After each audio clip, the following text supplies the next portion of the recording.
Hey everyone, it's me, Canadensis. Welcome to my channel, or welcome back to my channel. If you're new here, I post new doll-related videos every single day, and today's video is going to be an unboxing and review of the new Shop Disney limited edition Jasmine doll made for the 30th anniversary of Aladdin. I'm really excited about this one. If you guys remember back a few months ago when D23 happened, this was a D23 exclusive doll, but this one's actually different. This is a less detailed version, and I was not able to get to the D23 one, so I'm really excited that I had this option. So I'm excited to be doing this review today.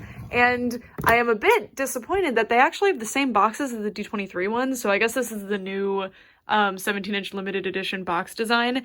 I hate it. So as an inbox collector, I'm not one, but I imagine having this big door that doesn't hold itself open would be really annoying. And then also this box is just massive for no reason. It's very weird. Anyway, the regular release of this doll has 5,600 dolls produced, and the box, it's very pretty. It's just huge. Like, it's just needlessly enormous. Anyway, the back of the box says Jasmine Collector Dolls. Celebrating 30 years of Disney's Aladdin, Disney artists are proud to present this limited edition Jasmine doll. Our enchanting princess soars above it all in pursuit of her dreams. Though Jasmine faces challenges from a villainous vizier, I actually have no idea how to pronounce that word, vizier. Anyway, nothing can keep her down. She's able to find her independence and her one true love, Aladdin. Join our heroine with this keepsake, sure to sweep fans and collectors alike off their feet like a magic carpet ride. Alright, so now we're gonna unbox her. Oh, by the way, she retailed for, I don't know why it's not showing it, but she was like, I think they retail for 120, and then with shipping it's like 140, or with taxes anyway. Free shipping. Also, this doll's still available on the website. I will link it in the description, so if you do want her, I recommend grabbing her. This is the first Jasmine they've released in a long time, regular release, so. Anyway, let's get started on this review. By the way, mine is number 1929. Kind of cool. That's a year. Is that when the stock market crashed, actually? Ironic, Jasmine. Anyway, because this is an expensive doll. Unboxing this one was actually really easy, thank goodness, because I've had some trouble with some other ones recently, and this one was fairly simple. Just had to remove the tape to pull the plastic bits off, cut the ties, and we were basically good. And there weren't a lot of plastic ties through the clothing either, so always preferred. Jasmine is now out of the box, and she's so beautiful. So here's a quick pan down. And the first thing, as always, I want to look at in this review is the face, and she's so beautiful. This is my first 17-inch limited edition Jasmine doll, but I do have other Jasmine dolls, and her face, I think, is comparably pretty, if not prettier, than most other Jasmine dolls. I really, really love the purple makeup. I think it complements the outfit super well, and the red lipstick, like the dark red that they chose, is beautiful. I love the blushing as well. She does actually seem to have metal earrings, or at least metal plated earrings. They're cold to the touch, and there's little rhinestones on them. I wish that they hung more naturally, because as you can see, they kind of bend inward, which is kind of disappointing. But that's a problem kind of across the board with the Disney LEs. It's just because of the way they sculpted the ears and carved the hole, I guess. But super, super pretty. And you can see individually painted hairs on the eyebrows too, which I think is quite unusual for Disney, and I appreciate it. I love thick eyebrows on dolls, and they do not disappoint here. I like that she has a relatively neutral expression, but still has an expressive face, and I don't know how to elaborate on that, so please do not insist that I do. Hopefully you understand what I mean. And then you can see that she has eyelashes that are longer at the ends. Beautiful. Spinning Jasmine around, we can see that she has a really, really thick head of hair. I can't even find the scalp when I tried to. There's a lot of hair on this head. It's absolutely beautiful. Beautiful quality hair. I believe it's nylon. I believe Disney Store does use nylon, and it looks super good. Mine has a lot of flyaways, considering just straight out of the box. So I'm glad this is one that ultimately ends up getting unboxed, because this one wouldn't have been great to keep in box because she needs some extra work. And unfortunately, such is the case with a lot of these recent LEs. Her hair is super gelled, so if you can hear that. It's not the hard, crunchy gel. Oh, there's some threads through her hair too. It's not the hard, crunchy gel, so you can manipulate the hair. It's kind of like a wax almost, so you can see I can pull the hair apart, but it's not my favorite. I could wash it out if I wanted to. I kind of just leave my Disney Ellie's hair alone though, but it's something to keep in mind. There is like wax or something in her hair. And I love the way that it is styled up top. I just think it looks so good the way it frames her face, but still looks super full. It's so beautiful. And as you can see, as we turn her around, it's really, really pretty.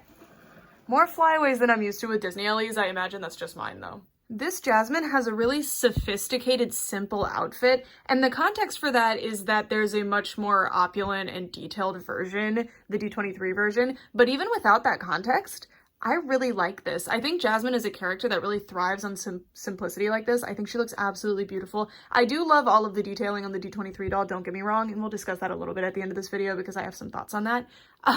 But I think this looks really good. I feel like, honestly, and maybe this, you can say that this is just me coping, but I say this all the time that I really like simple doll designs. As long as the quality's there, I don't mind if there's not an excessive amount of foiling or embroidery or rhinestones or something else. I say it all the time, but I prefer the outfit in most places to the D23 one. Now, I don't have the D23 one in person, but in photos, I was really impressed with this one when this one first revealed. First of all, though, she does come with this really, really nice jewelry on her neck. It is cold to the touch, so it's at least plated in metal, and it's really, really beautiful. As you can see, it's plated with the same material as, if we pan up a little bit, the earrings, and they have the same colored rhinestones too. I love that there's even smaller rhinestones. And I really love these metal accessories that they've been doing a lot more recently. It just adds so much like value to these dolls. And these dolls, there's been a long time of collectors being very disappointed with these dolls and thinking like, oh, what is my money going towards? And I can agree on a lot of them, but these recent ones, especially this year, I've been really impressed by with things like metal detailing and embroidery and really, really interesting construction. And on that comment about construction, let's take a look at the top of this outfit. I love this. So the reason that this doll is a bit more designer feeling than the other 17-inch limited edition Jasmines, which are the regular outfit one, I'll attach a picture, and the red outfit one from D23 on another year, which I'll attach a picture of as well. They'll do like a really canon accurate version, and then they'll start doing more designer ones later down the line. So we got lucky because the 30th anniversary one gets to be a new design, but it's still like within realism for the movie, I guess. It's not super out there or modern looking, and I really, really like this. The color they chose, to me, it's kind of indigo. It looks a little bit more purple in person than it does on camera. It's absolutely beautiful. And I love, love, love, love, love these sleeves. I love the bell sleeves. And I'm leaving the plastic ties so that this stays nice, like, because I like the way this sash is. But just so you know, that is a completely separate piece. She has like a little sash. But like, check out these poofy sleeves. And you can change the effect of them. So you can make them go out a little bit lower, or you can make them go up a little bit more, just depending on how you like it looking. I think there's like, that looks really good. That's kind of how it looked in the packaging, but I think that looks good too. I really, really like it. And you see how it's like a pretty accurate take on Jasmine's top, but then they added these poofy sleeves and all these nice trims. And I love this embroidery here and here, and the darts on the chest as well. It's just a really nice fitted piece, and check it out. The trims continue onto the back. Love it, love it, love it, love it. And then on the top of the pants, you can see that there's these really nice golden details here with tiny little jewelry wire. It's so delicate and so nice. And these are also metal plated, which is impressive to see on the actual outfit. It's really cool. And I often forget, honestly, that these dolls have a joint here. So this is a nice reminder. I really like that this is super high-waisted. This is a really, really nice outfit. Really, really cool interpretation of Jasmine's outfit. And she has metal jewelry, more metal jewelry. She's got bracelets. Love these. They've been including metal bracelets with a lot of the 17-inch dolls lately, and I appreciate it so much. They look so good. Check that out. And again, they're cold to the touch. They're heavy. They are metal. Love it. And I believe that does it for all of the metal accessories that this doll comes with. And I'm going to be panning the camera down, so I love the little rhinestones. If that's what those are, it looks like there's tiny little rhinestones embedded. This is like unbelievable. It's so beautiful. So now I'm going to be panning the camera down so we can take a look at the bottom of this doll's outfit. Oh, and then there's a sash thing. It has the T-ties to like hold it in place. And I'm just leaving those because my other dolls that have this, like, I took out the T-ties and I hate that it's always flying all over the place, so I'm leaving these ones. But I will kind of like hide them so that you guys can actually see the pants better. The pants are the super poofy pants that are tight around the ankle. They look really good. They're accurate to Jasmine. I bet they're really difficult to take off the doll and put on the doll because of the heels. But the thing that really makes her stand out is this amazing train skirt thing, butt cape. What do you call this? I don't know. Oh, it's fully lined, by the way, this really nice material. The materials used on this doll are really, really, really nice. I've used this type of material on a costume before and it was kind of expensive. I think it might be some grade of satin. I don't know, but it's really nice. It feels really nice. Snags don't appear super easily, at least not from what I've seen so far. You can see that this tea tie left a pretty gnarly hole in the lining, but it did not show up that much on this side. Just really, really nice fabric, and it has this really nice reflectiveness to it. If you can see that, it's like, it's not iridescent at all, but it kind of bounces light in a really interesting way. Anyway, I'm gonna move the camera down just a little bit so that you guys can see this amazing, again, I don't know what to call it, butt cape train thing. The tea ties everywhere from the packaging, but really, really nice. This skews more purple than the outfit. The outfit has more of like a blue, as you can see, and then these are purple. But check this out. I love this like more magenta. It's got a lot more red to it here, and the rhinestones, this was really smart. They go from purple to green, back to purple, and it just creates this really cool effect. There's no other green in the outfit, but I don't hate it. I think it looks fantastic. And these are like duochrome too, so they're going from green to orange.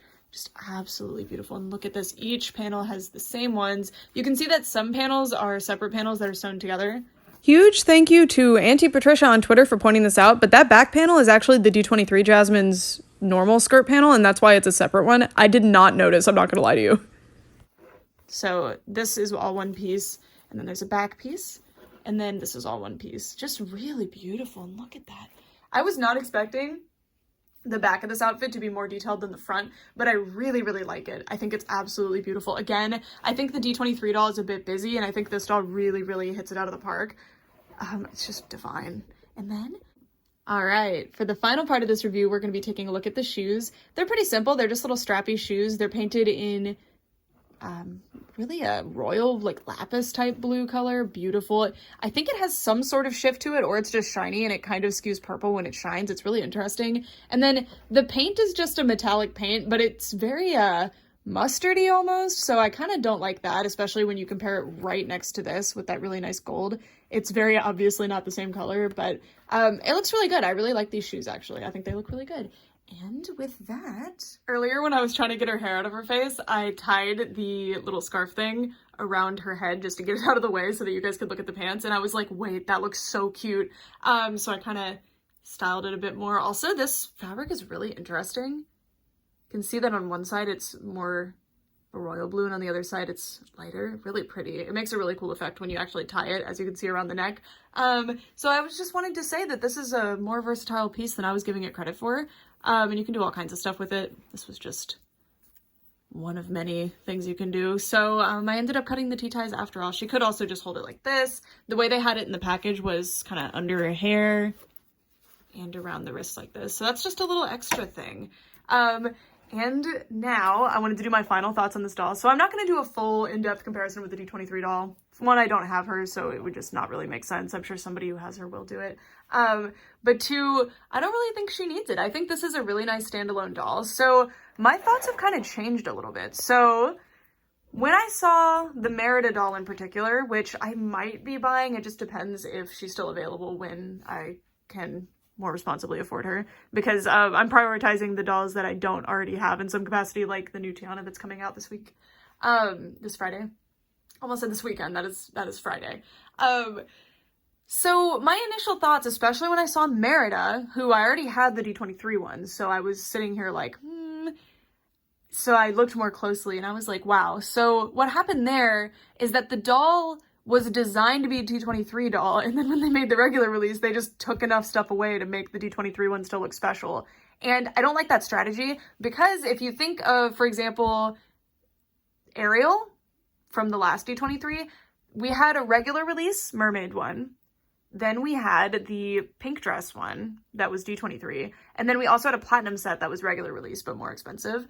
They're all different. I didn't like the Vanessa situation where it's just a slightly different Vanessa, but at least in the Vanessa case, I mean, with the Vanessa ones, you don't feel special for getting the D23 one, to be honest. There wasn't enough that was different to me that justifies it. But with these dolls, I was worried that it was like, oh, we're just going to strip down the dolls, so it's basically just a bootleg version. I don't know how to describe it. It's just like, or if you bought like a heavily played with one on eBay, something like that. But this Jasmine has changed my mind because I think all of the changes made to this doll were extremely thoughtful. And you're missing like the cute genie lamp accessory that a lot of people were sad about, but everything on this doll, every change that they made from what I've seen, I actually like. I don't mind. I really like the D23 one too, but I feel like both are strong dolls that both have merit on their own. And I'm not saying the Merida one doesn't. I'm just saying that that's kind of what I was thinking when I saw the Merida one for the first time. The one accessory that I'm kind of bummed about is that this doll doesn't come with a crown. As you can see, the D23 one comes with a crown, and it's a really cute piece. And that is the one thing. This doll's wearing a really opulent outfit, especially down here. And she is also a princess, so the little crown headpiece was really, really nice, but I don't mind too much that it's missing.